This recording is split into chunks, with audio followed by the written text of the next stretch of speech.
terlepas dari Majelis Raya Konstantinopel, dengan dinyatakan secara jelas bahwa Muhammad Farid tidak memegang jabatan apa-apa di dalamnya. Dengan didirikannya Majelis Raya Utsmani di Mesir, dan diangkatnya pemimpin agungnya tersendiri, maka pengangkatan Muhammad Farid sebagai wakil Majelis Raya Agung Utsmani di dalam praktek telah dibatalkan. Khalid Himadah Pasha sekarang berada di Konstantinopel untuk meyakinkan Caraso, anggota Yahudi di Parlemen Utsmani dan pemimpin Majelis Raya Fremasoni Itali di Salonika, agar dapat menggunakan semua pengaruhnya terhadap Talat Bey, agar ia dapat menyetujui rencana yang telah dikemukakan di atas.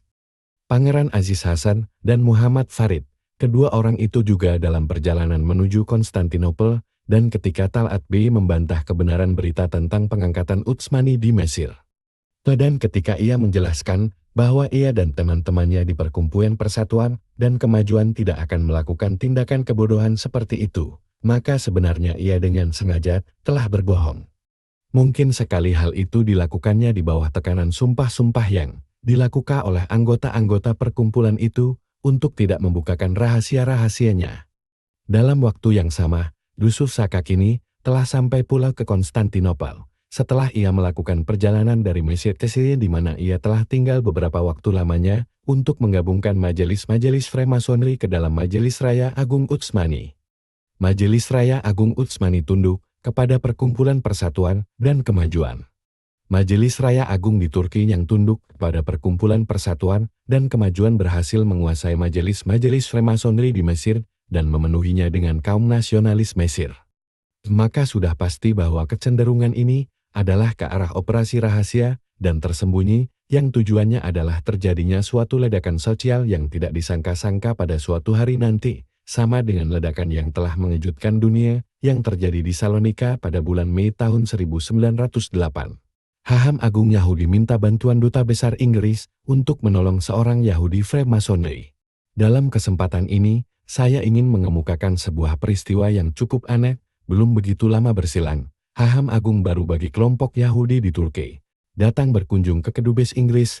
Ia adalah seorang lelaki yang pintar, giat dan berpengetahuan luas. Dan tadinya sama-sama belajar dengan sejumlah besar para anggota Perkumpulan Persatuan dan Kemajuan yang terkemuka. Pada masa Orde Lama, yaitu Sultan Abdul Hamid, ia telah beberapa kali mencoba untuk diangkat sebagai direktur perpustakaan di Istana Sultan Abdul Hamid. Haham ini mengajukan permohonan kepada kedubes agar menolong mengurus persoalan Freemasonry Yahudi yang bernama Ventura yang berkebangsaan Itali. Beberapa tahun sebelumnya, ia mengaku bahwa ia adalah rakyat kerajaan Utsmani. Ia bergerak di bidang perniagaan di Sudan. Ia kemudian diusir oleh Sardar dengan alasan bahwa Ventura ini terlibat dalam penyelundupan tembakau dengan perantaraan dua orang Yahudi di Suakin yang bekerja untuk seseorang yang bernama Kopral Wahid. Orang ini juga telah diusir dan dilarang kembali. Ventura mengajukan perkaranya di depan pengadilan campuran di Kairo dan mendapat hukuman yang menguntungkannya dalam menghadapi Kementerian Peperangan. Tetapi pengadilan bandingan membatalkan hukuman ini. Lalu Haham besar itu mengajukan sebuah memorandum yang terdiri atas 200 halaman, di mana ia menjelaskan perincian apa yang dinamakannya tindakan yang tidak adil yang telah diderita Ventura. Ia mengajukan permohonan kepada saya memberikan kepada Ventura sebuah surat rekomendasi untuk Sir Igors, di mana saya memohon kepadanya untuk menggunakan semua pengaruhnya untuk menolong perkara Ventura, yang akan dipertimbangkan sekali lagi di depan pengadilan Mesir. Saya menjelaskan kepadanya bahwa adalah sama sekali tidak mungkin bagi saya untuk melakukan tindakan seperti itu, karena merupakan suatu tindakan yang akan mempengaruhi jalannya keadilan, apalagi orang yang bersangkutan itu adalah rakyat Itali. Tidak lama kemudian datang seorang Yahudi anggota Freemasonry di sini, memperkenalkan diri sebagai Dr. Farid, yang membawa surat perkenalan dari Majelis Freemasonry Inggris kepada salah seorang staf kedutaan saya. Orang ini juga menuntut dengan tegas dan dengan kata-kata yang menyerupai perintah meminta agar Ventura diberi surat perkenalan kepada Sir Gorst, setelah dijelaskan kepadanya bahwa hal itu tidak dapat dilakukan, walaupun umpamanya ia adalah seorang warga negara Inggris. Ia mengeluarkan suara yang menantang dan mengatakan bahwa ketidakadilan yang terdapat dalam perkara ini harus diperbaiki. Dan untuk ini pengaruh-pengaruh yang amat kuat di dunia, termasuk pengaruh anggota-anggota Yahudi yang terdapat di House of Lords, akan dipergunakan. Ia mengatakan juga bahwa jika perlu akan diambil tindakan-tindakan untuk meruntuhkan pemerintah Mesir, dan kedudukan Inggris di Mesir akan terancam. Orang ini bukanlah orang yang tidak berpikiran waras, dan ia berbicara dengan gaya bahasa yang amat seimbang. Tal'at Bey, Menteri Dalam Negeri, berasal dari keturunan Gipsi dan berasal dari Kirja, di daerah Adrianople, sedangkan Javid Bey, Menteri Keuangan, yaitu seorang Yahudi yang pura-pura masuk Islam, adalah merupakan bukti resmi bagaimana besarnya kekuasaan yang dimiliki perkumpulan. Mereka inilah anggota kabinet yang benar-benar berpengaruh, dan mereka juga merupakan tenaga puncak dalam Freemasonry di Turki. Mengapa mereka memakai agen-agen yang terdiri atas orang-orang seperti Sakak ini adalah suatu hal yang amat mencurigakan. Semenjak ia menjadi Menteri Dalam Negeri kira-kira setahun yang lalu, Tal'at Bey telah menyebarluaskan jaringan panitia Freemasonry di seluruh kerajaan dengan jalan mengangkat pada jabatan-jabatan provinsi, seperti gubernur, wakil gubernur, dan seterusnya anggota-anggota Freemasonry, atau orang-orang yang dipercayai oleh Perkumpulan Persatuan dan Kemajuan, dan dalam kebanyakan keadaan, kedua-duanya sekaligus. Tujuannya adalah, jika kiranya mayoritas anggota dalam parlemen sekarang ini, baik disebabkan oleh karena suatu peristiwa yang tidak direncanakan maupun karena ketakutan yang ditimbulkan oleh negara dalam keadaan darurat, melakukan suatu oposisi dalam bentuk yang dapat membahayakan kedudukan Tal'at dan Javid.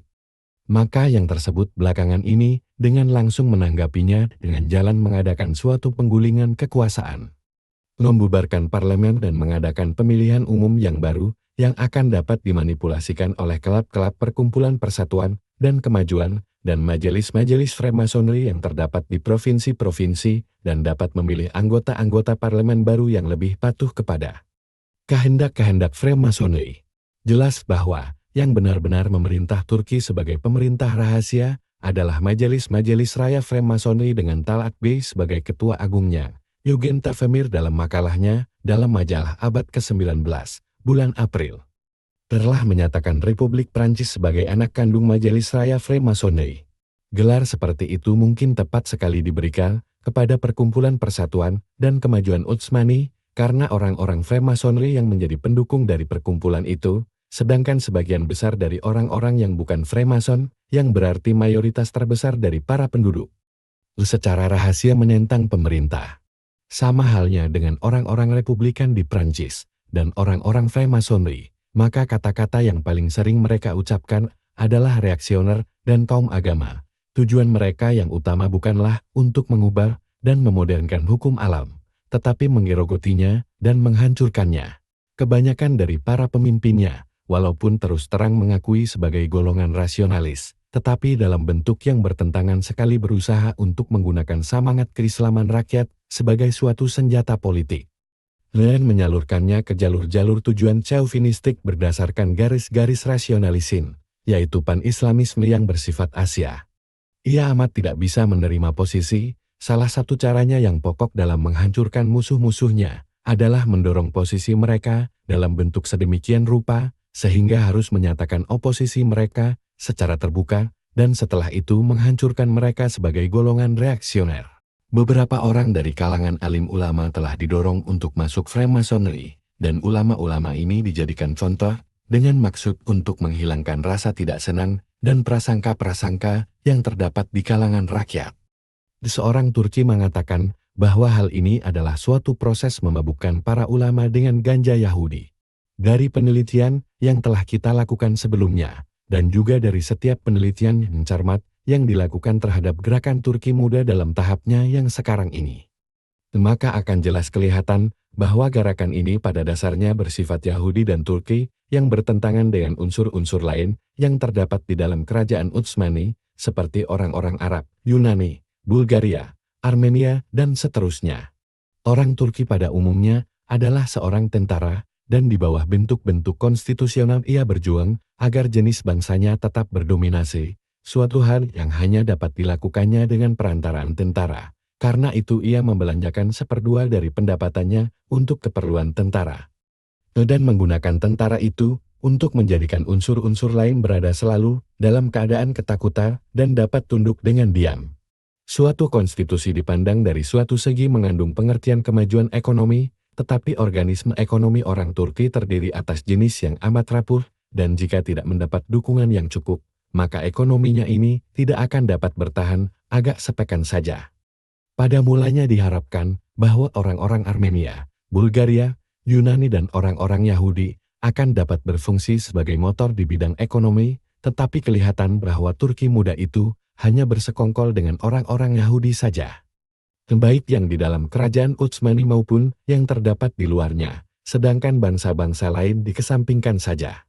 Keadaan yang sama dapat pula diperhatikan terjadi di Hongaria, di mana orang-orang Hongaria itu, yang sebenarnya seasal dengan orang Turki dan sama-sama tidak mempunyai bakat dalam dunia usaha dan ekonomi telah jatuh di bawah dominasi total golongan Yahudi di bidang ekonomi dan keuangan. Orang Yahudi tampak telah melibatkan orang Turki yang bermentalitas praekonomi itu dalam usaha-usahanya, karena negara Turki itu mencakup tempat-tempat suci dalam pandangan Israel. Maka adalah wajar sekali bahwa orang Yahudi itu berjuang untuk mempertahankan posisi yang memonopoli pengaruh dan kekuasaan dan menggunakan semuanya itu untuk mencapai cita-citanya, yaitu untuk pada suatu negara Yahudi yang merdeka dan berdiri sendiri di Palestina atau di Babilonia, sebagaimana telah dijelaskan oleh Israel Zangwill dalam makalahnya dalam majalah Fortnightly Review bulan April.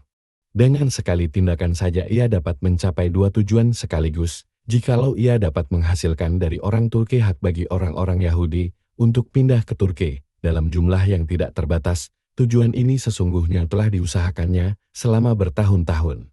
Mereka telah berhasil memindahkan ke Mesopotamia beberapa juta dari saudara-saudara seagama mereka yang tadinya hidup tertindas di Rumania dan di Rusia sebagai imbalan dari hak imigrasi yang tidak terbatas yang diberikan kepada orang-orang asing yang beragama Yahudi. Maka orang-orang Yahudi bersedia untuk mengorbankan bahasa ibunya sendiri dan menggantikannya dengan bahasa Turka. Malah mereka juga bersedia untuk mengambil alih seluruh hutang negara Turki. Dir Nazim ialah seorang anggota panitia Salonikai yang paling berpengaruh dan yang disinyalir orang sebagai keturunan Yahudi. Dengan didampingi seseorang yang bernama Faik Betoidu, seorang Yahudi yang berpura-pura memeluk agama Islam di Salonika, yaitu temannya yang amat akrab, telah berkunjung ke kantor ICA, perkumpulan kolonisasi Yahudi cabang Paris, dari semenjak itu secara terus terang telah mengajukan dimasukkannya 200.000 orang Yahudi Rumania ke Macedonia, dan beberapa juta orang Yahudi Rusia ke Mesopotamia.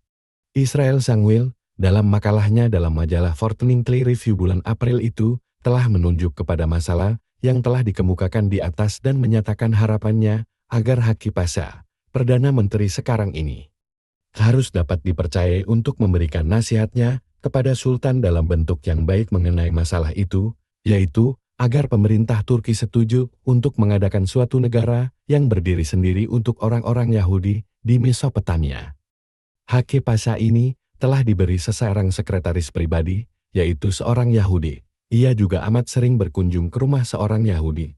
Tetapi rencana Yahudi itu sampai sekarang belum dapat diwujudkan lagi. Tidak dapat diragukan lagi bahwa ketika Turki muda, dengan pengeluarannya yang amat berat untuk kepentingan militer, sangat memerlukan hutang, maka dapat pula dilakukan tekanan lebih lanjut oleh orang-orang Yahudi yang meminjamkan uang. Ketika Sultan Abdul Hamid berada dalam situasi keuangan yang amat payah, ia telah menolak tawaran-tawaran yang serupa yang telah diajukan Herzl, pemimpin Zionis. Gagasan seperti ini mengemukakan bahwa, karena kecuali kalau para anggota Turki muda itu mempunyai sedikit akal sehatnya daripada uang, maka harus diingatkan kepada mereka bahwa adalah amat besar keuntungan yang akan diperoleh negara kalau para penduduk berkulit putih, yang rajin dan militan dibiarkan masuk dengan damai. Zangwill mengatakan bahwa ada 4 orang Yahudi anggota parlemen Turki yang amat anti-Sionis. Mereka mungkin berpura-pura bersikap seperti itu dalam menghadapi masalah Palestina, tetapi dalam menghadapi masalah Mesopotamia, mereka tidak demikian. Watak politik kaum Turki muda ini tidak dapat dikesampingkan saja oleh orang-orang yang akan ada hubungannya dengan proyek-proyek yang terdapat di Mesopotamia, Syria, dan bahkan juga Mesir. Untuk Aurora Shafak, suatu badan Zionis yang telah mulai diadakan setahun yang lalu di Konstantinopel, ia tidak akan penat-penatnya untuk mengingatkan para pembacanya bahwa mendominasi Mesir, tanah Firaun, yang telah memaksa orang-orang Yahudi membangun piramida-piramida adalah merupakan bagian dari warisan Israel pada masa depan.